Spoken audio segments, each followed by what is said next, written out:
Саламатсыздарбы, урматтуу мекендештер. Кутмандуу кечиңиздер менен. Сиздер менен көптөн бери баарлашпай калгандыгым үчүн кечирим сурайм. Мага жакын пикирлештерим, саналаштарым жана ошондой эле биздин мекендештер Оразайым Нарматованын кийинки саясий кадамдары кандай болот? Саясат боюнча пикири кандай? Саясатка кайтабы? Деги эле эмне менен алектенип жатат? Коркуп калдыбы? Куугунтукталып, кыйналып жүрөбү деген көптөгөн суроолор болуп жаткандыгын сезип жатам. Ушул өзүмдүн Facebook социалдык официалдуу баракчам аркылуу сиздер менен баарлашпай калгандыгыма толугу менен ошо 1,5 жылга чукулдап жатат. Урматтуу мекендештер, аталар, апалар, агалар, эжекелер, сиздердин маңдайыңыздарда ушинтип чыгып жүзүм жарык отургандыгыма абдан кубанычтамын. Мен эч ким коркуткан жок, эч ким мени кысымга да алган жок. Кемпир абад маселеси боюнча жана башка саясий маселелер боюнча 1 жыл болуп калды. Эркиндикке камагына чыгып, андан кийин подпискага чыгып, учурда менин ишим кемпир абад маселесинен бөлүнүп алынып, бирок тергөөдө каралып жатат. Эмне себептен анткени ден соолугума байланыштуу болду. Ушул 1,5 жыл убакыттан бери мен өзүмдүн ушул жүрөк оорум боюнча, экинчи даражадагы жүрөк оорум боюнча жана ошондой эле азгандуулук жана менин атамдын оорусу боюнча сиздерге байланышып, чыгып, маектешип, баарлашпай жаткандыгымдын башкы себеби болду. Бийлик тарабынан мага эч кандай кысым, шарт, ушундай бизди макта, бирөөнү жаманда деген эч кандай талап болгон жок. Ошону баса белгилеп айтып кетейин. Мен эч ким менен соодалашып, эч кимди сатып, бирөөгө зыян келтирип, залал келтирип кеткен жайым жок. Бирок сиздерге айта турган өзүмдүн ой пикирлерим чындыгында топтолуп калды. Бирок бир нерсени эске алыңыздар, менин ден соолугум дагы деле толугу менен калыбына келе элек. Ошондуктан бул жакта менин өзүмдүн официалдуу баракчамда ар дайым өзүмдүн чындыгымды, соңку маалыматтарды жазып жатам. Ошондой эле, урматтуу мекендештер, ооба, TikTok деген социалдык ушул видео чыгарган баракча бар экен. Баракча дейбизби, тиркеме дейинчи. Тиркеме десем туура болот. Instagram жана ошондой эле башка YouTube сайттарында менин эски видеолорумду, ошондой эле менин мурдакы бөлүшүп сүйлөгөн сөздөрүмдү чыгарып, көпчүлүк учурда мындай провокациялуу ар кандай кадамдарга түртүп жаткан адамдар болуп жатат. Анын баарына ишенбеңиздер. Менин өзүмдүн Оразайым Нарматова деген социалдык баракчам бар. Ооба, мен бул бийликке абдан катуу сын пикирлерди, өзүмдүн оюмду айтып жүргөн учурум болгон. Бирок мен ага чейин деле азыркы учурдагы президент Садыр Жапаровдун партиясына кошулуп, аны менен биргеликте Кумтөр маселесин көтөрүп, ал кишини колдоп, ошондой эле 2011-10 жылдары ошол Ата журт партиясын менин ата энем колдоп, ушул партия келсе Кыргызстанда адилеттүүлүк орнойт, Кумтөр элге кайтарылат деген изги жакшы үмүтү менен менин ата энем колдоп жүрүшкөн. Ошолордун бар жогу урматтуу Садыр Жапаровдун, ошондой эле Ташиевдин саясаттын колдогон учурларыбыз да болгон. Тилекке каршы 2020 жылдан кийин бул команда бийликке келип, мени деле чакырган, карындашым кел, катарыбызга кошул, биз менен кызматташ деп. Бирок мен Адахан Кимсанбаевчукту колдоп жүргөндүгүм үчүн ар жак бер жакка секирүү мен намысыма, адамдык кабириме туура келбегендиги себебинен мен бүтүн Кыргызстан саясий партиясынын ичинде Мадымаровдун идеясын колдоп жүрдүм.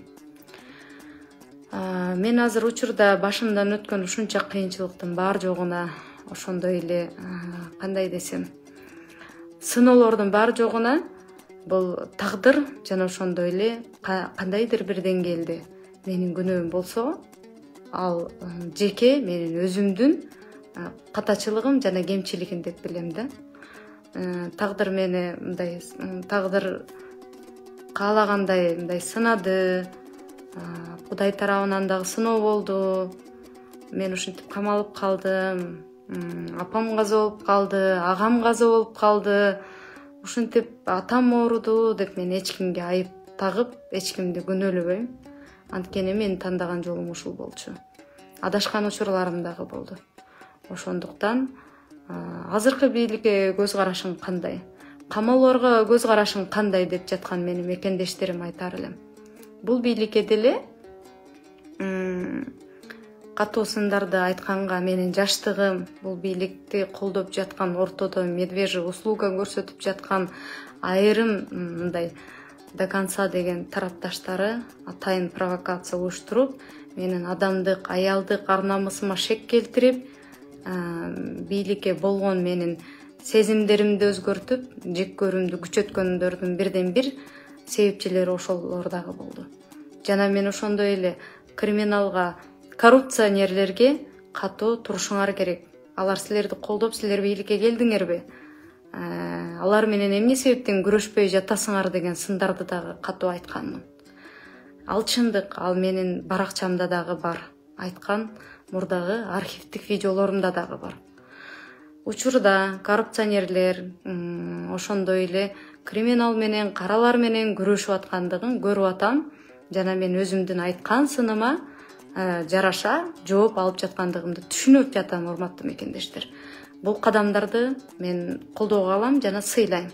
Ошондой эле адилетсиз камоолорго айрым учурда болуп жаткандарга мен дагы деле макул эмесмин.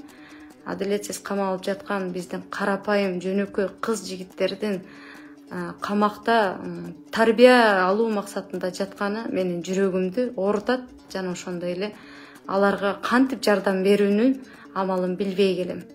Жүрөгүм ооруп, аларга кантип жардам берсем экен? Ал жерде деген абал жакшы эмес. Канткенде мен ошолорго өзүмдүн көмөгүмдү көрсөтө алам деген ой санаа мени кыйнайт. Ошондуктан айтар элем, ар кандай ушак бийлик менен соодалашып кетиптир, кызматка барат экен деген нерсе болбогон кеп. Соодалашуу деген жок, анткени соодалашуу деген нерсени мен билбейм. Ошол эле Садыр Нуркожоевич, Камчыбек Кыдыршаевич, алар деле менин кыргыздын аталары, агалары, алар деле мени кыргыздын катары, кыргыздын кызы катарында сыйлап, мага мындай кысым көрсөтпөй, Кыргызстанда эң эркин жүрүшүмө кайра шарт түзүп, эч кандай мага мындай коркутууларды жасабай, колуңдан келсе ден соолугуңду кара деп ушинтип атам аркылуу айттырып, ушундай эжекелерим аркылуу айттырып атышат. Ыраазычылык билдирем. Ошондой эле урматтуу мекендештер, Кыргызстан бул бар жогубуздун өлкөбүз, бар жогубуздун мекенибиз. Кыргызстанда мен мурда эле ушул бийликке катуу сын пикирлерди айтып жатканда дагы айтканмын. Мен романтик болуп, революция болуп, мен колдогон адамдар кайра келип калсын бийликке деп айтпайм. Мен деле ыйман, мыйзам, тартипти колдоймун. Бирок мыйзамдуу иш жүрүшүн, мыйзамдын диктатурасы болушун колдоймун деп чечкиндүү түрдө ушундай маектеримди берип келгенмин.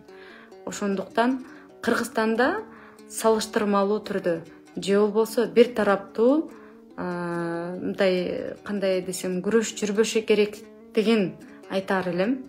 Мен ишенем, Кыргызстан өнүккөн өлкөлөрдүн катарына кошулат. Жана бир күн учурлар келет, убакыт келет, биздин дагы салымыбыз кошулат деп. Анткени өлкөбүз өнүккөн өлкөлөрдүн катарына кошулуп, 2 миллиондогон биздин мекендештер сыртта кул болбой, өз өлкөсүндө эркелеген жигит кыздардын болушун мен каалайт элем. Биз саясатка эмес, саякатка кызыккан эл болушубузду каалайт элем. Ошондуктан өзүңүздөр айтмакчы, Орозайым Нарматова кызыңыздар ар дайым эл менен, Кудайга шүгүр, ден соолугум менен алекмин. Жана айтар элем, каалар элем, биздин өлкөгө тынчтык, биздин өлкөгө адилеттүүлүк, биздин өлкөгө ар дайым ушундай жакшы демилге жана жаштардын деми салым кошсо деп.